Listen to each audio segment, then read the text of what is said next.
Good evening. I must admit, I never in my life thought I would find myself at a rally. But there's a point in life when you just have to say, you know what, you got to do what's right.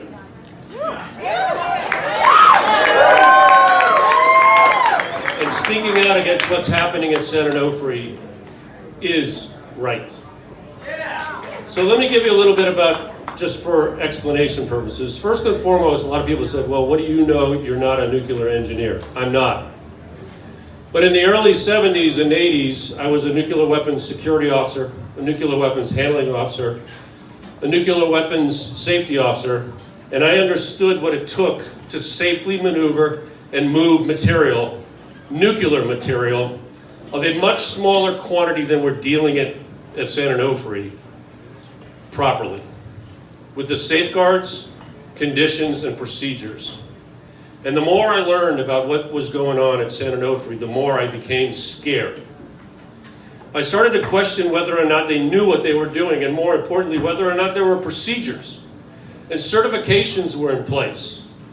And the individuals who were actually responsible for moving 2.6 million pounds of material were the right people to do what they're doing. And we weren't getting answers, we were getting questions. You explain to me. I'm sorry, folks, that's not how it works.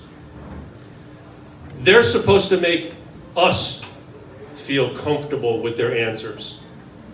Not spin around the bush and come right back to the same place we started. But they're supposed to provide us an assurity with individuals who are certainly qualified beyond those individuals who have an ultimate responsibility to us all for the safety of this material. So I look at it and I say, you know what, where are we? And what are we doing? Well, for those of us who are old enough, again, I was a nuclear weapons security officer in the 70s. I joined the Navy when I was 10, by the way.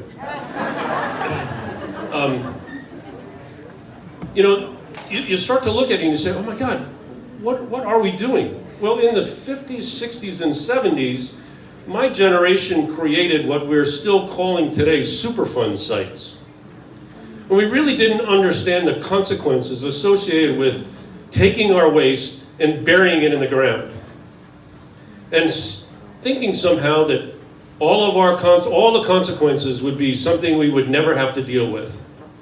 Well, today we have 28 sites we still can't clean up.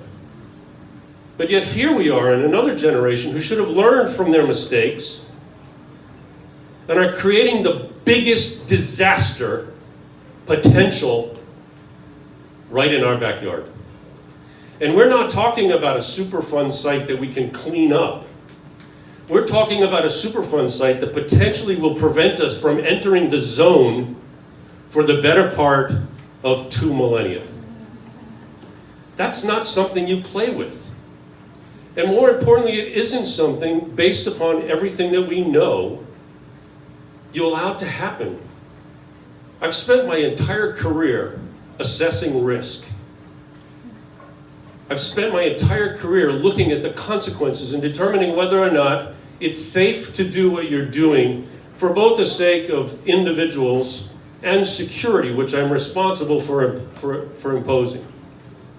And when the risk conditions outweighed the others, you sat back and said, you know what? This is probably something we should examine in a completely different fashion. I am a member of the advisory board to the Center for Climate and Security. Recently, we published a paper and I asked each of you to go look at it. It's on their website. It's Center for Climate and Security. There's about 60 of us flag officers and secretaries of state and others who advise the panel and create white papers. And this past year, we created a white paper that we sent to the Department of Defense, the State Department and the White House in particular. It's now open for general viewing.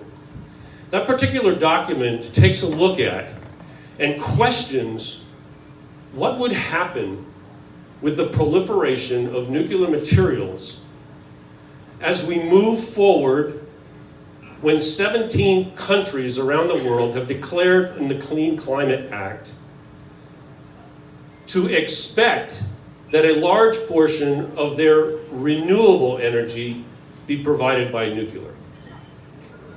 And then we extract ourselves from the accord so that the 92 nations who are signatories, we being the only one who's no longer, if you think that those 92 nations are going to engage in the technology that America has, and look what we are doing with our waste, that's the thing that scares me the most, is we are supposed to be the most technologically advanced, nuclear-capable country in the world that not only regulates, but understands the consequences of the risks.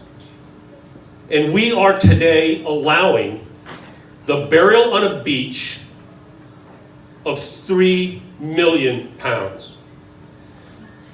And as the former director of the NRC said, once it's in the ground, folks, it's there forever.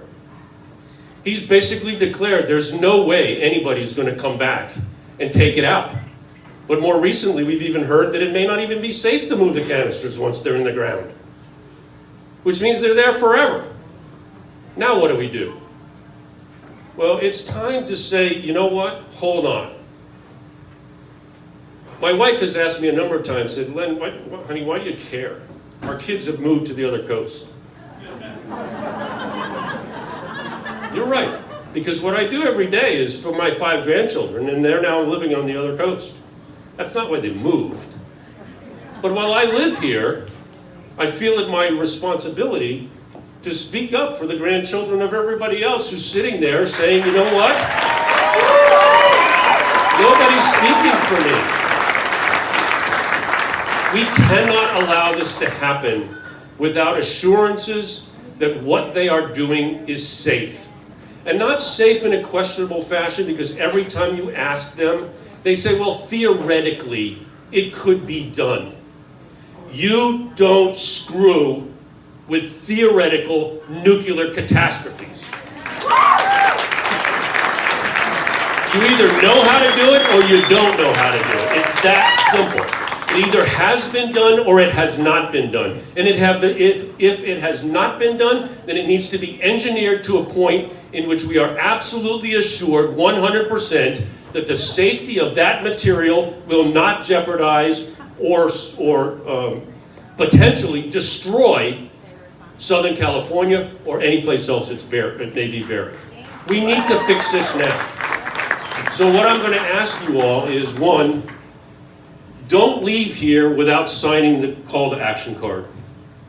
And if there's enough around, grab them and have a conversation like this around your table at home. And get on the phone and tell your elected officials that it's not good enough that you just send a proclamation to whoever, that you are displeased with the way this effort is going. We need to take a completely different action, and we have got to get these people to understand this is not business as usual. If I were to want to bury a 55-gallon drum of gasoline in my backyard, I would go through a completely different and more regulated process than these people have gone through to bury 3 million pounds of nuclear waste. And more importantly, the community has had no say as to whether or not it's safe or it's not safe. The engineers and the scientists have shown us over and over again that we need to take a break. And the NRC director has said we should stop.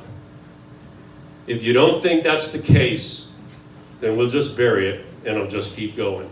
Fill out those cards, take a handful home, call your local elected officials, call your state representatives, call those individuals who are in the federal system who can take the NRC to task, and tell them this is not a regulatory issue, this is a safety issue. And the Constitution of the United States directs that this government provide for our safety. And they are not. Thank you.